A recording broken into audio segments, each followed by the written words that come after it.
No, pero al final es la primera prueba,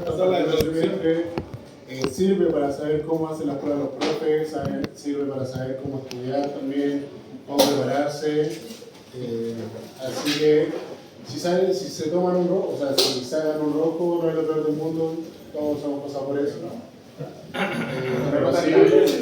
Pero lo importante es no quedarse en eso y volver a estudiar, esforzarse un poco más hasta sacar la nota que corresponde. ¿Ya? El jueves vamos a tener prueba. La prueba en verdad no la he hecho. Está sencilla. No la he hecho. ¿Ya? No está complicada. Solamente tienen que estudiar las 5 clases que hemos visto. Está todo dentro de las clases. Va a ser de desarrollo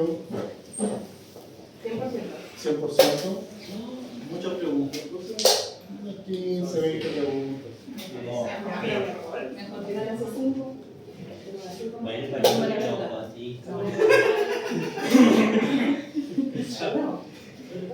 ¿Ya? Así que eso. Al final lo que me interesa que sepan dentro de la prueba son reconocer y definir bien las interacciones con la materia, las interacciones con el blanco, las propiedades de los rayos X, el espectro de los rayos X, cómo se altera, cómo se mejora la calidad de la imagen, en qué afecta el kilovoltaje, el miliamperaje, el tiempo, la distancia, la absorción, un poco de todo. ¿Ya? Así que eso. El otro, les voy a hacer un regalo para el semestre. La mía. Se la pipí. Una goma. Un confort para ella. No sé tanto. Ya, lo que les voy a hacer un regalo es que les voy a pasar un diplomado totalmente gratis. Ya, se van a ahorrar por lo menos 2 palitos y medio del diplomado, ya, que es de la Universidad de una del Sur, ya, que es especialista en radiología pediátrica. Ya, es un video de por lo menos 3 horas del Dr. Molate, que es una eminencia en radioprotección y en radiología pediátrica, y de algunos Lacote Pro, que es que además que uno la conoce en sus videos ahí por YouTube, y del director de carrera de, no me acuerdo cómo se llama esta universidad, de las 3 cabezas, que es doctor en educación también. Así que les voy a pasar las clases, les voy a pasar los videos, y es un regalo bien bonito, porque me lo robé. Pero me lo dieron y como a mí no me gusta tener las cosas, prefiero compartirlas, ¿ya? Así que les va a ayudar bastante. Y es tan bueno la clase que todos los radiólogos o todos los médicos, los becados que pasan al hospital, que van a hacer la especialidad de radiología pediátrica o la especialidad de radiología, a todos los sientan la primera semana y los sientan y los hacen ver los 2 videos que duran como 3 horas, entre 3 a 2 horas y media. Y después de que vean ese video les hacen una prueba. Y después de esa prueba recién empiezan a ver pacientes. ¿Ya? Por lo tanto, es harta información la que van a ver dentro de esa clase. ¿Tiene con certificación? Sí, por mí. Yo les hago una hojita y se firma. Suficiente. Pero dentro de repente van saliendo certificaciones que me van invitando a mí y que yo se los comparto a ustedes. El año pasado les compartí una certificación también en resonancia pediátrica, ya, que fue gratis, que lo hicieron los chiquillos de tercero, los de cuarto y algunos de quinto, ya, y que venía con certificación de la Universidad de Talca, parece que. Y por ahí me invitan a algunas cosas, algún medio de contraste, se van ahí a puros hoteles pitú y pueden aprovechar a comer. Voy a ver si es que les consigo un descuento también en el Congreso de Radiología para que vayan a la jornada de tecnología médica este año. Es en octubre, se la recomiendo. La del año pasado fue bastante buena. Expusieron colegas que son bien conectados en el tema, tanto en resonancia, tanto en escáner. Muchos amigos que no veía hace tiempo, no amigos conocidos. personajes. Sí. Gente, borrachos. Borracho. Bueno, antiguamente, ahora ya han cambiado, están todos profesionales borrachos. Pero fueron, y el año pasado, no lo propuse, pero el año pasado fueron varios de la mayoría de la San Sebastián. Y lo bueno es que van a todos los stands y les regalan cositas, se dan con cuadernos, con medio contraste, con lápices, con un montón de cosas. ¿Ya? Así que voy a ver si es que este año puedo hacer algo, si no, bueno, sale 50 lucas la entrada. Pero es bien provechoso porque es una jornada completamente para tecnólogos médicos. Ya que dura desde las 8 de la tarde hasta las 4 de la tarde. Ya, así que de las 8 de la mañana hasta las 4 de la tarde. A las 4 de la tarde. Me está regalando cosas, no lo cuestionen.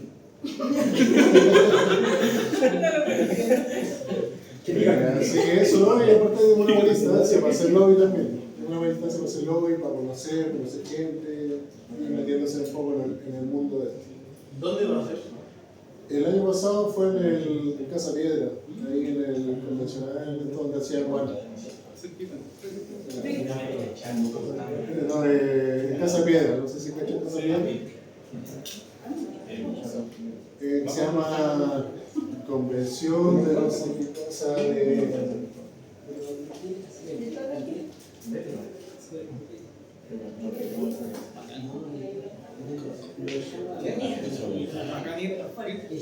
Después que igual está saliendo, se queda fuerte.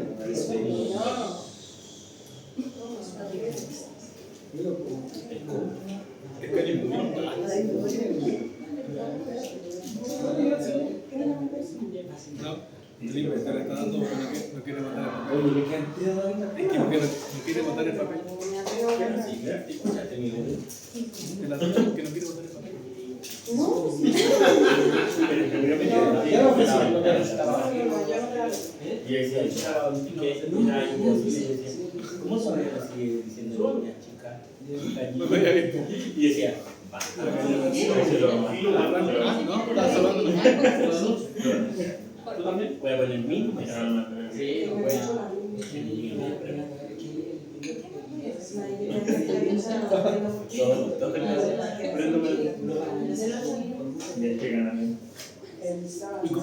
Están bebiendo todo. 15 tarde y 15 repite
¿Se puede apoyar en tu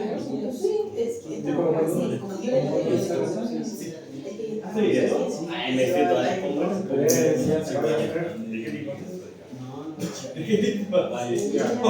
Daniela Albarracín, Jaime Arregal, Diana Castro, todavía llega. Luis Cisterna, Fernando Farfán, Helen Flores, Benjamín Flores, María Herrera, Miguel Hinojosa, Presente. Estefanía López, Felipe Muñoz, Paz Medina, Pedro Ramos, Francesca, María Sandoval, también, Cristian Valladares,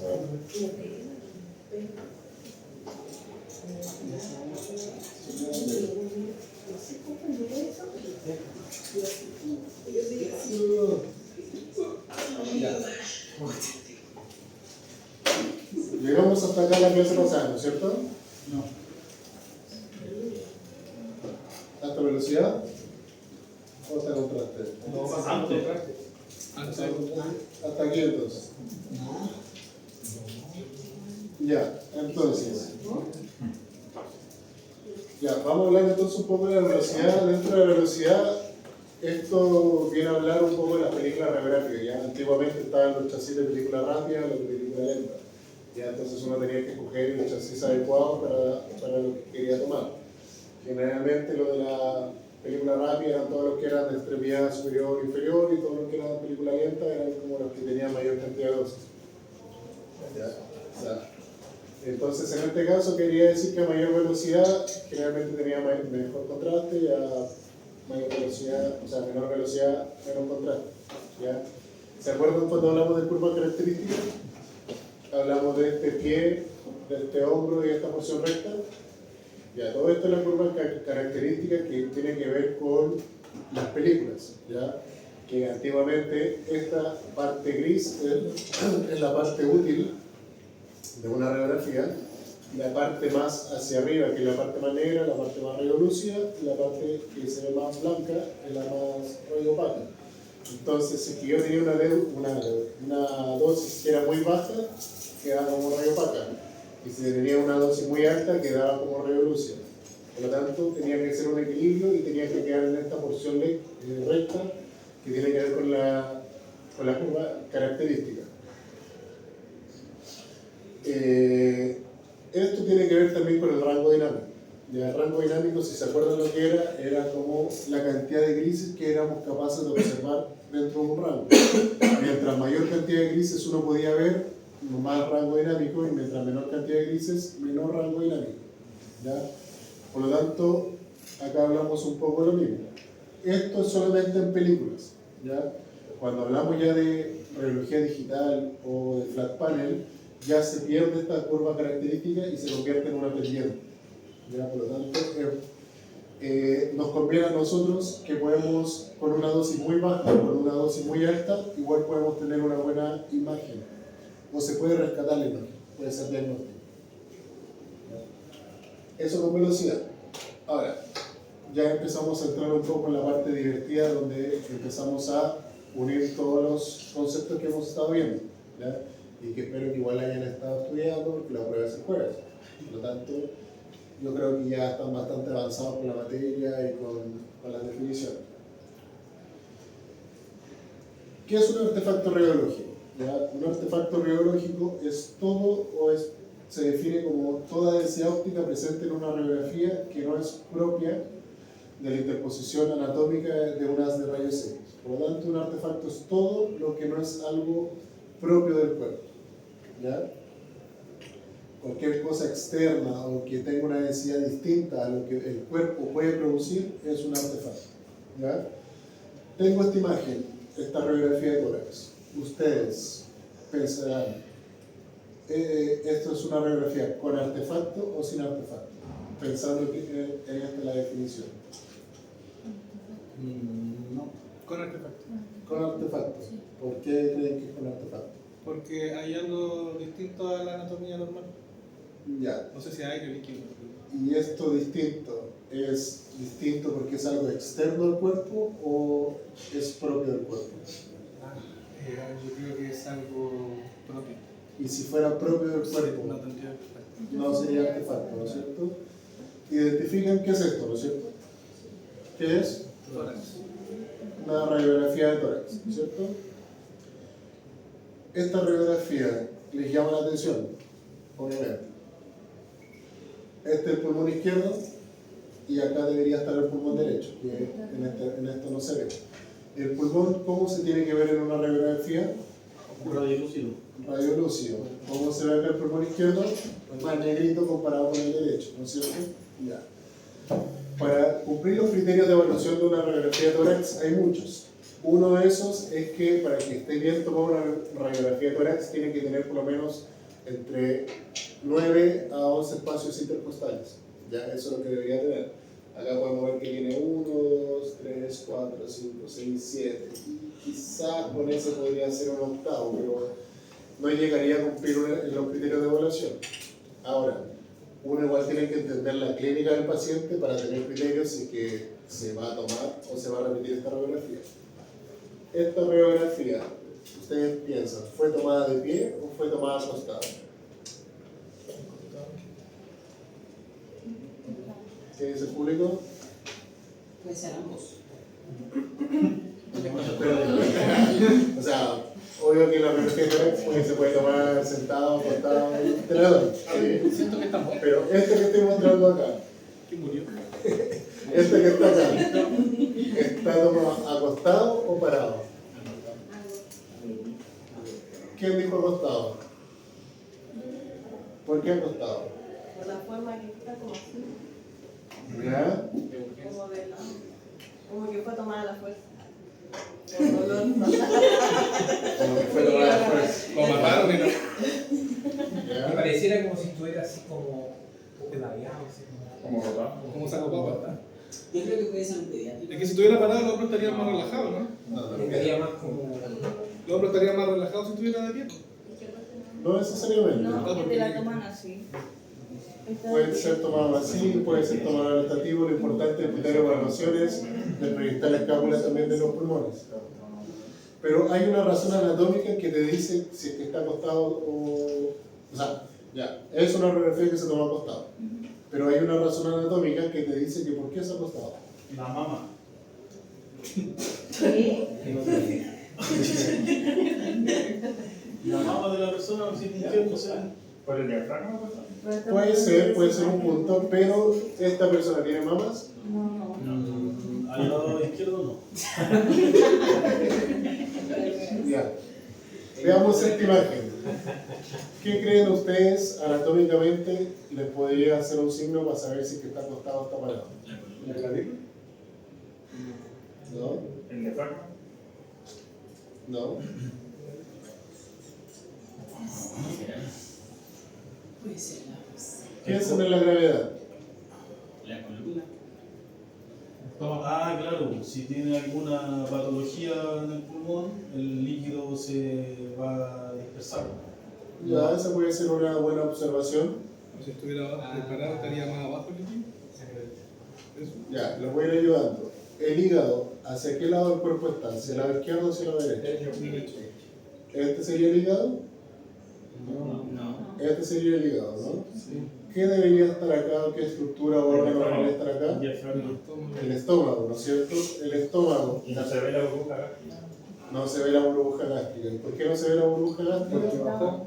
Porque el paciente está acostado. Ah. Por eso les dije, piensen en la gravedad. Cuando ustedes toman radiografías de pie, el aire sube y todos los líquidos bajan. ¿Ya? Por lo tanto, cuando tomen radiografías de pie, lo que les va a decir es que acá se va a ver una burbuja gástrica, ¿ya? Que va a estar siempre hacia arriba del estómago. Ahora, acá se puede ver que, como dijo su compañero, también puede que esté acostado y por eso también se ve de esta manera el pulmón que está completamente colapsado y prácticamente no tiene pulmón derecho. Es porque el líquido está esparcido completamente. ¿Ya? Ahora, acá hay desplazamiento también de la vía aérea. Un signo del desplazamiento de la vía aérea puede ser por compresión de radio pleural o por atelectasia. Ya la atelectasia también desplaza la vía aérea. Hay desplazamiento también, acá que debería haber Corazón. el corazón. Si ven, está más hacia la derecha. Ahora, puede que esté más hacia la derecha porque obviamente el paciente está muy inclinado o porque también está completamente colapsado este pulmón. Por lo tanto, al colapsarse como que se chupa y trae todo lo que es el mediastino hacia ese lado. Y es por eso que también se desvía la vía aérea, o sea, hay una desviación de la vía aérea. ¿Ya? Por lo tanto, esta patología, ¿saben cómo se llama? Eso lo sabía. Neumotórax. No. ¿No? ¿Cuál es el neumotórax? Sangre del pulmón. Cuando hay líquido en el mediastino. ¿Ya? O aire. Aire en el intersticio del pulmón. Cuando hay un neumo, el pulmón pierde toda esta trama vascular que se ve acá, ¿ya? Y se ve completamente negro. ¿Ya? No hay trama vascular, hay un colapso del pulmón. Y es porque obviamente el pulmón cuando está inflado y hacerle un corte punzante o algo que pierda aire va a hacer que se colapse.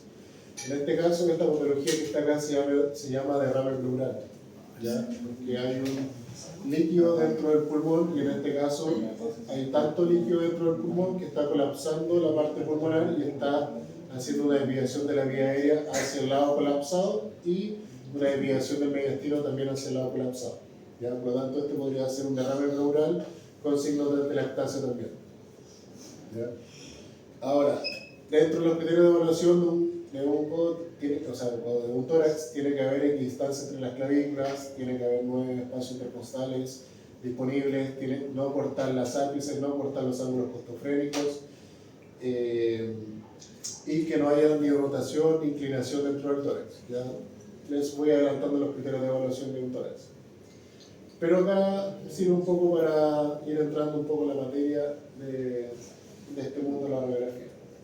Por eso es tan importante entender o saber dónde mirar en una radiografía. Ya, volviendo de nuevo a los artefactos, hay distintos tipos de artefactos. ¿Ya? Y hay artefactos por exposición, por revelado, por manipulación, por velamiento, pero todos esos artefactos están asociados a cuando se trabajaba con películas radiográficas, con cámara oscura, con químicos, con todos los productos que podían generar estos artefactos que perjudicaban la imagen de una radiografía. ¿Ya? Ahora son bastante fáciles igual de identificar uno u otro, incluso el mismo nombre te lo dice. ¿Ya?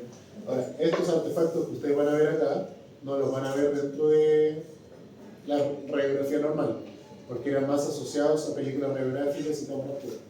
Los que van a ver generalmente en su actualidad van a ser por movimiento o por cuerpo extraño, ¿ya? Que ya se limitan a los mínimos. Ahora, acá le dejo una lista de muchas formas incorrectas de tomar el examen o formas en que se van a producir artefactos, ¿ya? La forma en que el tecnólogo realiza el examen es muy importante. Si ustedes tienen una buena manera de realizar el examen, van a disminuir la cantidad de artefactos que uno puede producir. Defectos en el cassette, estamos hablando de radiología antigua. Ahora actualmente con flat panel o estos chasis digitales no va a cambiar mucho. Rejilla colocada de forma incorrecta sigue pasando cuando no se entra en la booking o no cambia la rejilla con la que corresponde. Mal posicionamiento del paciente, esto puede pasar en cualquier momento.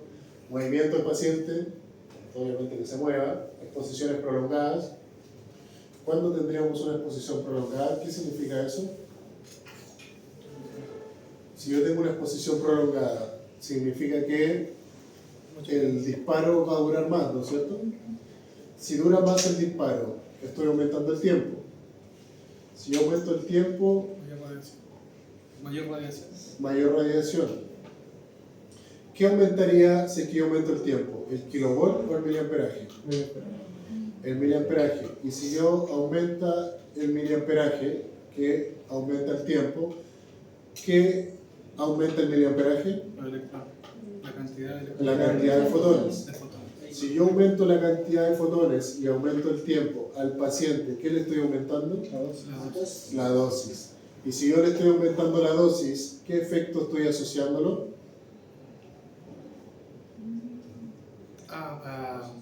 Cuando hay pérdida de concentración, efecto. ¿A qué efecto de interacción con la materia estoy asociando? Fotoeléctrico. Fotoeléctrico. ¿Ya? El fotoeléctrico está asociado a la entrega total de energía, ¿ya? A la absorción total de la energía. Por lo tanto, al aumentar la cantidad de fotones, aumenta el tiempo. Si aumenta el tiempo, aumenta la dosis. Si aumenta la dosis, aumenta la cantidad de fotones que le entrego al cuerpo. Si aumento la dosis que le entrego al cuerpo, estoy predominando el efecto fotoeléctrico, ¿ya? Porque el paciente está absorbiendo más dosis. ¿Ya? Vieron que igual manejan ya más o menos los conceptos, ya están aplicando un poco toda la materia que hemos visto anteriormente. Aplicación de factores técnicos y adecuados, obvio, si yo no aplico bien el kilovoltaje, el miliamperaje o el tiempo de distancia, voy a tener ya por sí una imagen que no es diagnóstica. ¿Ya? Mala comunicación tecnólogo-paciente, Sí, eso pasa y es súper importante tener una buena indicación y buena preparación con los pacientes y expresarse de la mejor manera. Preparación inadecuada al paciente, en algunos lados todavía siguen pidiendo preparación a los pacientes. ¿Ya? Generalmente cuando son columnas lumbares o radiografía de sacrocoxis o de pelvis, todavía en algunos lugares les siguen pidiendo de que vayan y tomen laxante o que disminuyan un poco la carga que tienen, ¿ya? O los PI o cosas así. Digitalmente ya no pasa, ya como que ya no se pide como que se preparen antes de tomarse un examen. En radiografías, en ecografía sí, en escáner sí, en resonancia sí. ¿Ya? Pero en radiografía ya no se pide. En algunos lados todavía sí se pide. No centrar el tubo con la mesa o la buki, bueno, eso les va a pasar siempre, o la idea es que no les pase. Pero la idea es que ustedes, cuando empecemos a ver los laboratorios, se formen una estructura en su cabeza y armen como si fuera una receta, ¿ya? Y que sigan paso a paso lo que tienen que hacer para que eviten todos estos errores que se los estoy nombrando acá. Si ustedes hacen como una receta o se forman un esquema o se estructuran, van a evitar que les pase todos esos errores, ¿ya? Porque van a seguir una misma línea, van a saber de qué preocuparse, qué mirar y qué cosas hacer, ¿ya? Eso.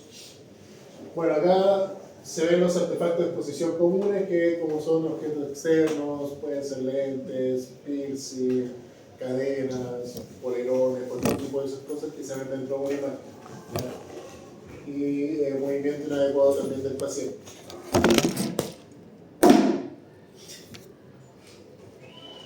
Dentro de los artefactos de revelado que tenemos artefactos por rodillos sucios, que es bastante común cuando últimamente se revelaba, si uno no limpiaba bien los instrumentos o no limpiaba bien los rodillos, dejaba marca dentro de la película o dentro de la imagen, ¿ya? También teníamos velos químicos donde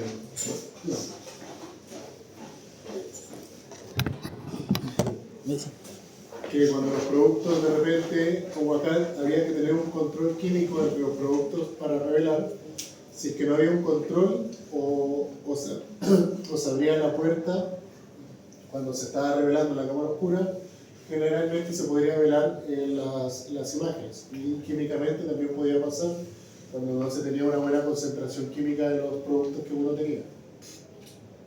¿Ya? La marca de los rodillos también se produce por las guías, porque también es mala limpieza o porque coloco doblada. Antes no eran una imagen digital, sino antes eran como películas radiográficas. Entonces, si uno las colocaba descentradas o dobladas, también se generaban marcas por los rodillos. La sensibilización por presión mojada significaba que cuando yo las revelaba, generalmente yo tenía un tiempo de secado, un tiempo de poder pasar la imagen, la película hacia otro lado. Si yo no respetaba esos tiempos y seguía mojada, generalmente podía producir marcas en la radiografía como esto que está acá. ¿Ya? Después teníamos vela por la luz o por la radiación, en donde tengo que, si yo no revelaba ese chasis, podía tener dos imágenes en una propia imagen, o generalmente en estas cámaras oscuras siempre eran, como su nombre lo dice, era totalmente oscuro. Y si estabas tú revelando y otro compañero venía y abría la puerta, te velaba todas las imágenes, ¿ya? Por lo tanto, había que tener buena comunicación y claro, y poner testigo a la puerta. Pero antiguamente igual se veía feo eso, así que se malinterpretaba. Yo alcancé creo que a estar una semana con este tipo de tecnología, o sea, con revelado manual, donde era con químicos y todo. Pero casi me alcancé a aprender muy bien cómo alcancé a revelar mis primeras radiografías, pero a la semana que llegué cambiaron a un digital indirecto, a un CR. Así que hasta ahí llegó mi aprendizaje con eso.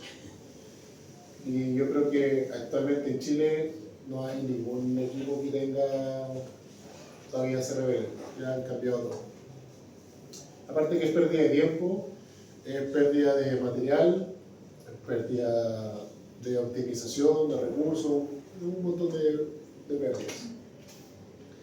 Marcas por roce también, cuando uno no tenía cuidado al momento de de colgar estas películas, al final lo que pasaba es que podía dejar sus propias huellas dentro de las películas, ¿ya?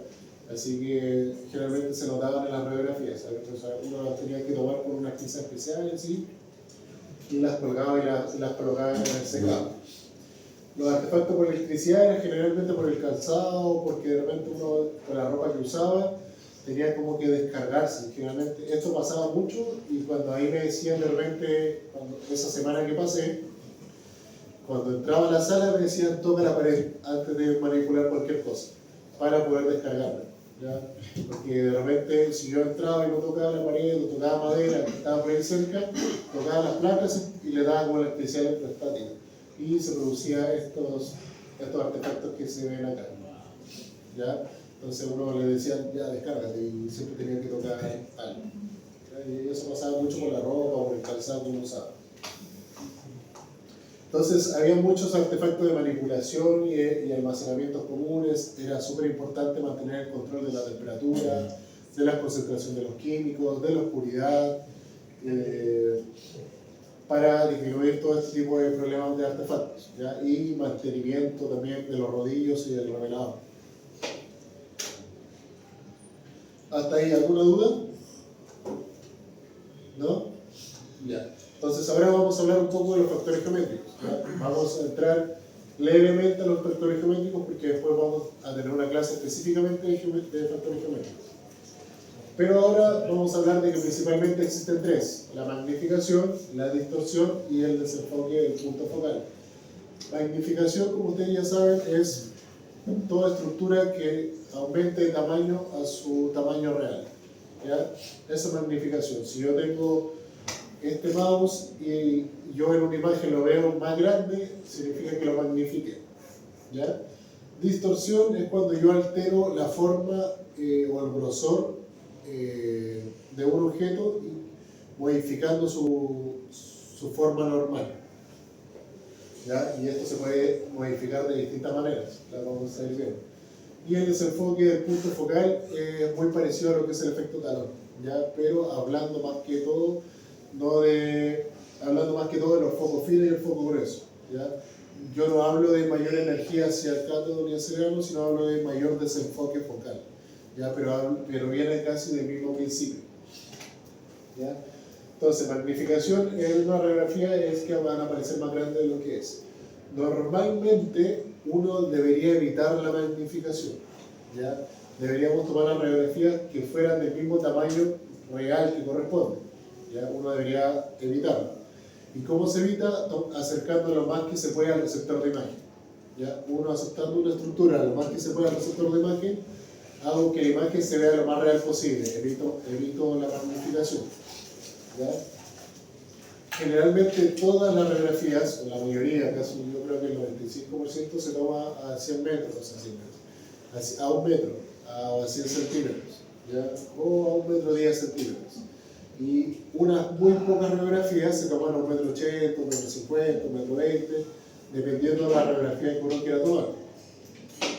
Y esa distancia que se genera hace lo contrario a la magnificación. En vez de magnificar, lo que voy a producir es magnificar o minimizar el tamaño de la imagen. Y es por eso que en una radiografía de tórax la tomo 1 metro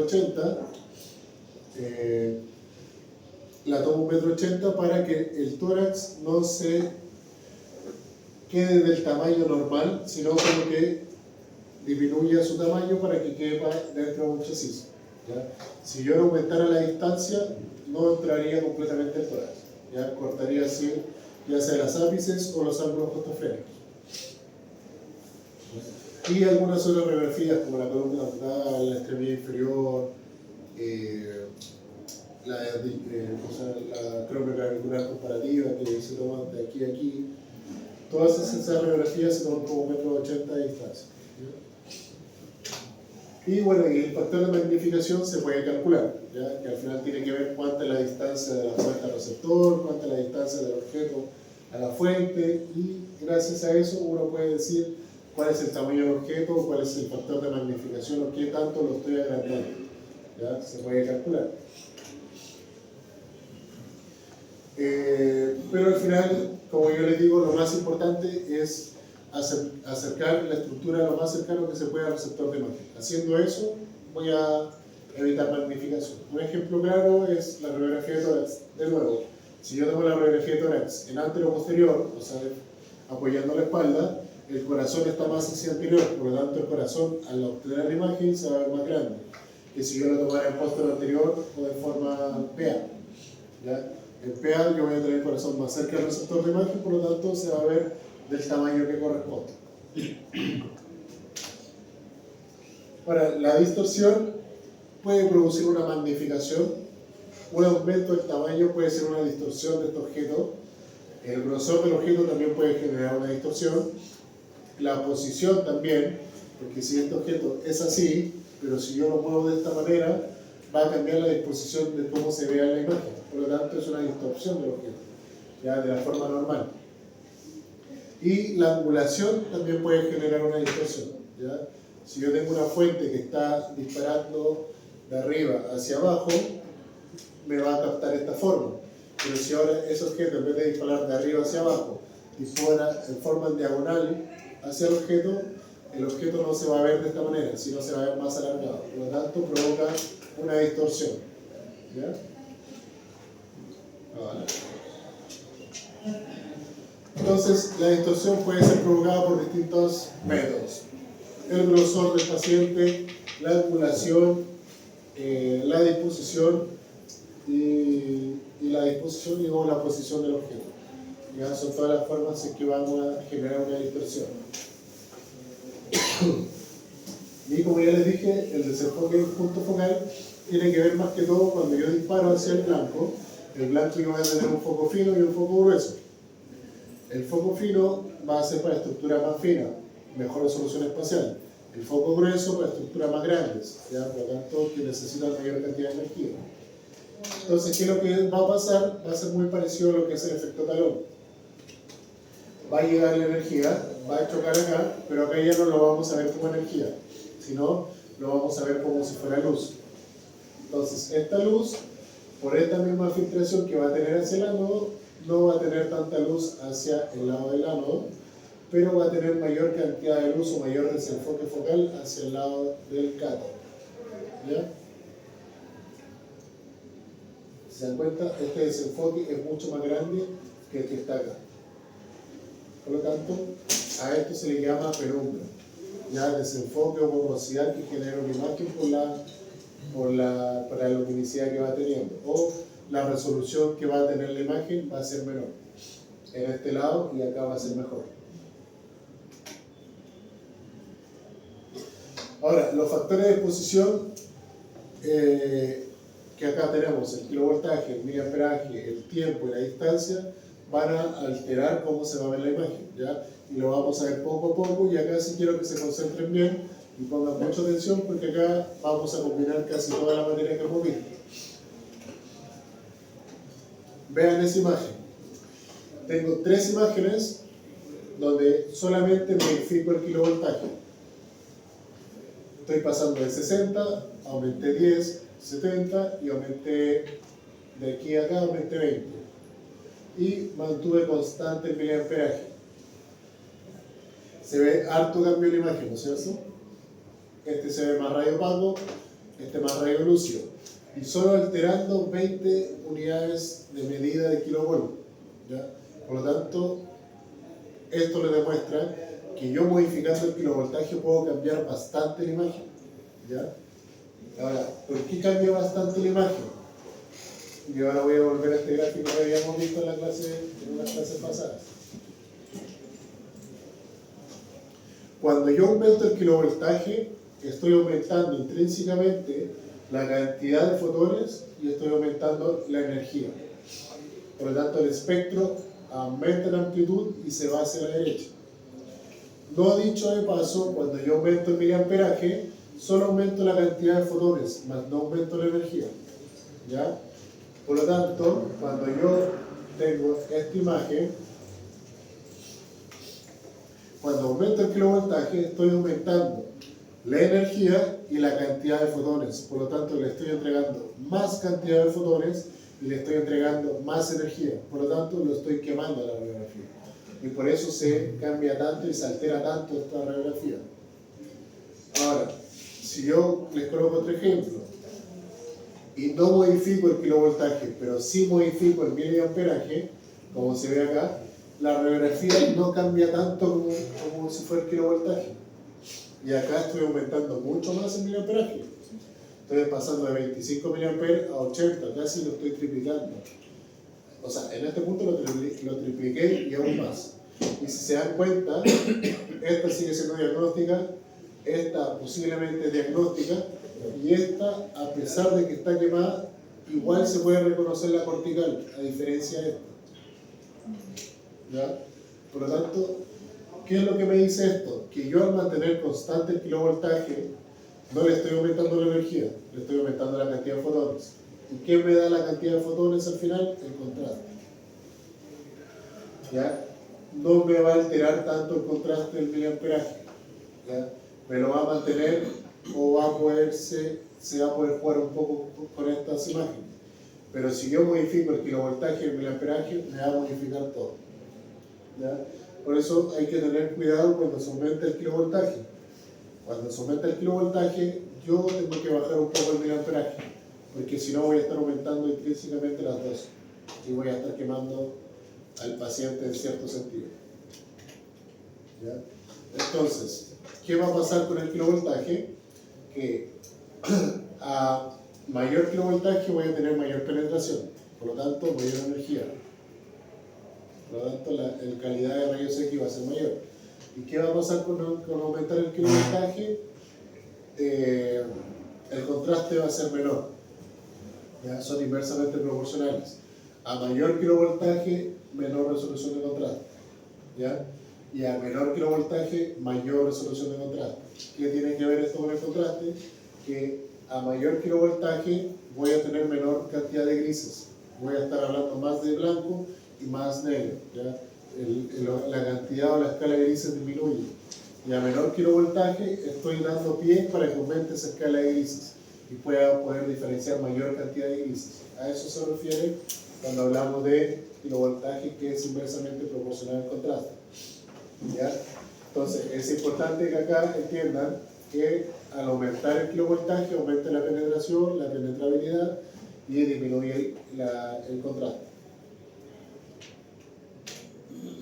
Entonces, si ponemos un cuadro de resumen de lo que hemos estado hablando, tenemos a un kilovoltaje alto, que quiere decir alta energía. Si yo tengo alta energía, ¿cuál efecto predomina? El Compton, ¿no es cierto? Si predomina el Compton, la radiación dispersa, al aumentar la energía, también aumenta la radiación dispersa. En dosis, si yo aumento la energía, ¿es menor dosis o más dosis al paciente? Más dosis. Al aumentar la energía, Así. ¿qué absorbe el paciente? Cuando hablamos de Compton, ¿absorbe completamente la dosis? Lo atraviesa, ¿no es cierto? Por lo tanto, al aumentar el kilovoltaje, aumento la energía hace que traspase el paciente. Por lo tanto, la dosis no queda dentro del paciente, sino lo traspasa. Por lo tanto, la dosis no queda en el paciente, sino lo traspasa. Y por eso que acá dice que cuando aumentamos el kilovoltaje, predomina el efecto Compton. El efecto Compton habla de que no entrega completamente la energía, sino paulatinamente hasta que se pierda. Pero la dosis no queda en el paciente. Aumenta la radiación dispersa, al aumentar la energía, aumenta la radiación dispersa. Disminuye el contraste, a mayor kilovoltaje, menor contraste, que es lo que estábamos hablando acá, y que tiene que ver con estos ejemplos. Y al aumentar el kilovoltaje, la dosis al paciente disminuye. ¿Ya? ¿Por qué? Porque la dosis no va a estar absorbida por el paciente, sino lo va a atravesar. Y viceversa, a kilovoltajes bajos va a predominar el efecto fotoeléctrico. ¿Por qué? Porque a menor energía no va a traspasar al paciente, sino va a tender a absorberse más, va a aumentar la radiación absorbida, por lo tanto la dosis, va a aumentar el contraste porque va a tener mayor escala de grises y va a aumentar la dosis al paciente, porque esa dosis la va a absorber el paciente. ¿Claros hasta ahí? ¿sí? Esto es como un cuadro de resumen donde al final tienen que aplicar todo lo que estuvimos viendo anteriormente, ¿ya? Ahora, ¿se puede calcular el kilovoltaje? Antiguamente no teníamos rangos como de, ya, tú con una mano vas a tomar con 50 kV y 2 mA, ¿no? Porque antes tenía que ser la dosis exacta para el paciente que iban a tomar, ¿ya? Por lo tanto, uno lo calculaba manualmente cuánto es el kilovoltaje que uno le iba a dar al paciente. En este caso tenemos esta fórmula, que el kilovoltaje es igual al espesor del paciente o al espesor de la estructura por 2 más la constante. La constante generalmente todos los equipos la mayoría eran trifásicos, por lo tanto la constante era ley. Entonces si acá yo pongo este ejemplo, yo tengo un grosor de 25 centímetros. 25 por 2 más 30, que era la constante, te daba el kilovoltaje, que al final yo usaba 80 kV para ese paciente, que era relativamente flaco. Otro ejemplo, si yo tengo un cráneo lateral o un cráneo AP, medía con su regla, antiguamente eso se hacía, se medía su regla, el espesor, lo multiplicaba por 2 más la constante y me daba el kilovoltaje que yo tenía que usar para ese paciente. ¿Ya? Estos cálculos pueden entrar a la prueba, para que estén atentos. Ya vamos a hacer unos cuantos cálculos, verificar. Pero al final ¿Solo del espesor? son bastante sencillos. Así, como 80. Acá hay otro ejemplo. Acá tengo un antebrazo. El antebrazo dice que tiene un grosor de 9 centímetros. Entonces multiplico 9 por 2 más 30, 48 kilovoltaje. Que es, en este caso, es un kilovoltaje bajo. ¿Ya? ¿Por qué bajo? Porque acá yo quiero que la dosis sea absorbida por el antebrazo para que se resalte el hueso. ¿Ya? Ahora, ¿cuál es la regla del 15%? Esta es una regla que es súper importante que tienen que manejar. ¿Ya? ¿Por qué es importante que la manejen? Porque si yo aumento un 15% el kilovoltaje, ¿eso qué quiere decir? Que yo solamente por aumentar un 15% del kilovoltaje estoy aumentando también cantidad de fotones y energía que voy a dar al paciente. Entonces, al aumentar el kilovoltaje, tengo que disminuir el miliamperaje por lo menos a la mitad, para mantener constante el índice de exposición que le voy a dar al paciente. Porque si yo no bajo el miliamperaje a la mitad, va a pasar esto que está acá. En que voy a aumentar la energía, voy a aumentar la cantidad de fotones, por lo tanto, lo voy a quemar. Y es por eso que para que eso no pase, yo puedo aumentar, digamos que acá aumenté de 60 a 80 un 15%, de 80, pero este 50 debería bajar a 25 para mantener esta calidad de imagen. ¿Ya? Y esa es la sagrada ley del 15% del kilovolt.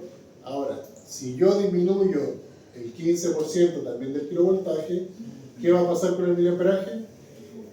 Debería también aumentarlo al doble, para también mantener constante este equilibrio. ¿Ya? Entonces la regla del 15% es que si yo aumento o disminuyo, tengo que compensarlo aumentando el doble o disminuyendo a la mitad el miliamperaje. Ahora, este gráfico que habla un poco del miliamperaje hace referencia a esto. Que si yo voy aumentando el miliamperaje, lo voy disminuyendo, yo no hago una mayor diferencia dentro de un diagrama de absorción de dosis. Es muy parecido. No cambia tanto la exposición de la brillantez en la imagen. ¿Ya? Si se dan cuenta, acá aumenté bastante el miliamperaje y todavía puedo seguir distinguiendo la cortical y puedo seguir viendo el cráneo como corresponde. ¿Ya? Entonces, este gráfico hace referencia a esto, de que por más que vaya aumentando la dosis de miliamperaje, se va manteniendo la absorción bien parecido uno y el otro. ¿Ya? Ahora, como yo puedo calcular el kilovoltaje, también puedo calcular el miliamperaje. ¿Ya? De cuánta dosis o cuánto miliamperes yo le puedo dar al paciente para obtener una imagen adecuada. En este caso, el miliamperaje se va a medir foco fino y foco grueso. El foco fino, mejor resolución espacial. Y el foco grueso, ya pierdo resolución espacial y en general le doy mayor borrosidad a la imagen, pero puedo captar mayor cantidad de dosis, ¿ya? O mayor cantidad de fotones. Entonces, ¿qué tiene que ver con esto? Que a menor resolución espacial o mejor foco fino, esta penumbra que voy a tener, que puede ser la de esta mano, va a ser menor. Y a un foco grueso va a ser mayor. ¿Ya? ¿Y eso por qué? Porque volvemos a esto mismo. A un foco fino voy a tener menor desenfoque focal y a un foco grueso voy a tener mayor desenfoque focal. ¿Ya? Por lo tanto, a menor foco fino, mejor resolución espacial y menor penumbra. Y a mayor foco grueso, mayor penumbra, mayor desenfoque focal. ¿Ya?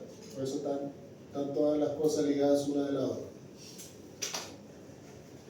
Y acá es como puedo diferenciar el foco fino y el foco grueso. Si se dan cuenta, el foco fino se ve de mejor manera en la cortical del hueso, no resalta tanto las partes blandas como acá, y acá se ve como distintas, mayor tonalidad de grises. Acá puedo diferenciar mejor el contraste y la resolución espacial. ¿Ya? Así como se puede ver el foco fino y el foco grueso.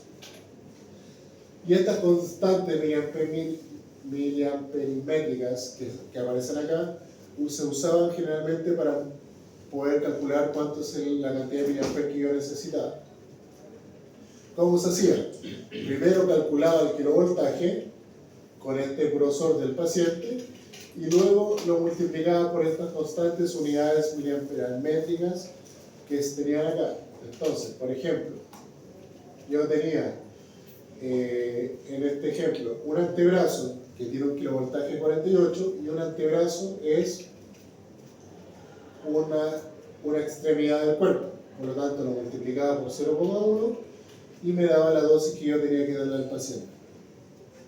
Entonces, si en la prueba yo le pongo paciente de 5 años con un grosor de cráneo de 15 centímetros, identifica el kilovoltaje y el miliamper que vas a usar en la dosis, al final esos 15 centímetros lo multiplico por 2 más 30 me da el kilovoltaje. Al tener el kilovoltaje y multiplicarlo por esta constante que están acá, voy a tener el miliamperaje. ¿Ya? A ver si sale en la prueba. ¿Quién sabe?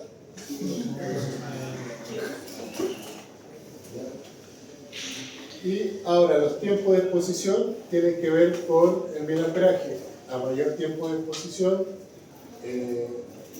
va a ir modificando la densidad óptica. ¿Ya?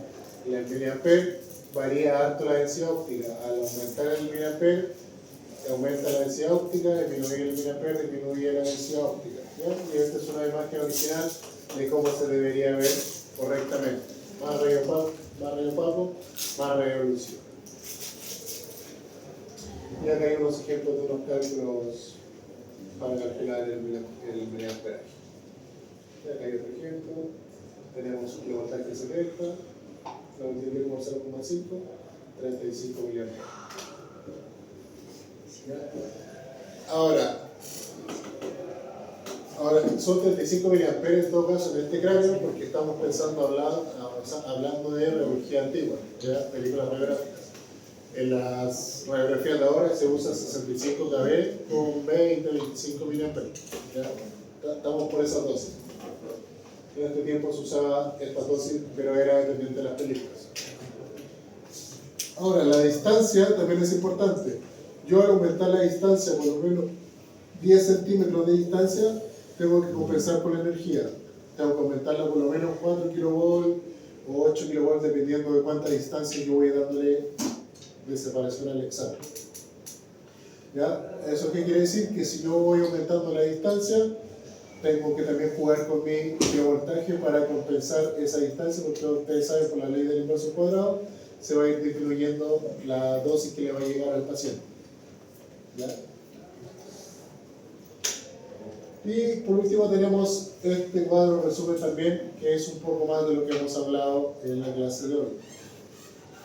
Al aumentar el kilovoltaje, aumenta la radiación dispersa, aumenta el ruido de la imagen, porque la radiación dispersa lleva al ruido en una imagen. Al aumentar el kilovoltaje, menor resolución, menor contraste. A mayor kilovoltaje voy a tener menor dosis para el paciente. ¿ya? Y lo que se refiere a ancha latitud de las exposiciones permitidas tiene que ver con el contraste de la imagen.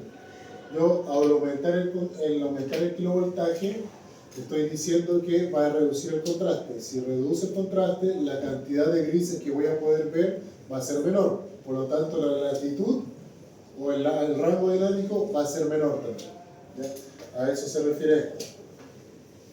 Y al aumentar el miliamperaje, aumenta la cantidad de radiación, la densidad más alta y el ruido radiográfico es menor, ¿ya?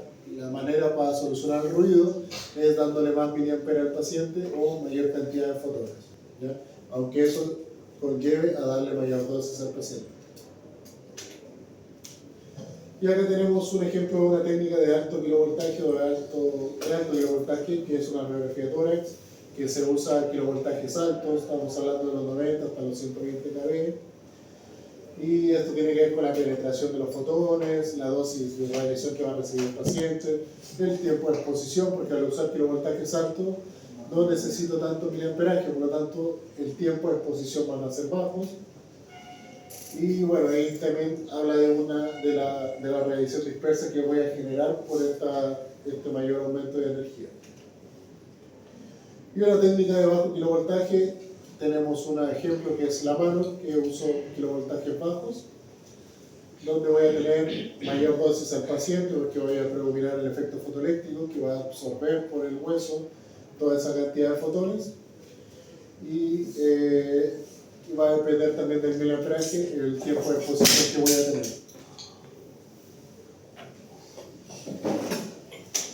Y eso, resumiendo un poco, eso fue lo que vimos en la clase de hoy. Vamos a romper el...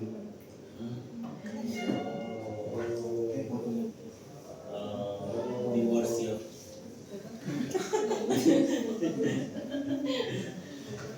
Eso, ¿alguna duda o preguntas hasta hoy? Estamos bien. ¿Seguro? ¿El OID qué era, profe? ¿Qué? El OID. ¿Lo oiré? Y es la distancia objeto receptor. Profe, en la distorsión siempre hay magnificación o... Puede haber magnificación como no puede haber, porque acuérdate que la distorsión puede ser por el grosor o la forma del paciente, por la angulación del tubo o por la magnificación. Que una distorsión puede ser que un objeto se vea más grande. Todo esto, hasta lo que vimos hoy, puede entrar en la prueba, ¿ya? Así que repasen harto, estudien, traten de hacer estas analogías de estos mismos cuadros, resúmenes que están acá. ¿Qué pasa si aumento esto? ¿Qué efecto predomina? ¿Y por qué predomina? ¿Qué cosas estoy aumentando? ¿Cantidad de fotones? ¿Energía? Ese tipo de cosas, ¿ya? Que nos va a ayudar un poco a entender un poco mejor la materia. ¿Van a ver imágenes? Posiblemente. ¿Algún caso igual? ¿Qué? ¿Algún caso? Un caso clínico también puede haber. ¿Sí? No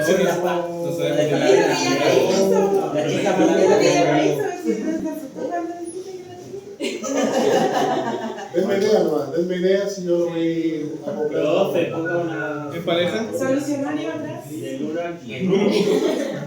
Grupal. Quizás le doy el minuto feliz. Eso. Con celular.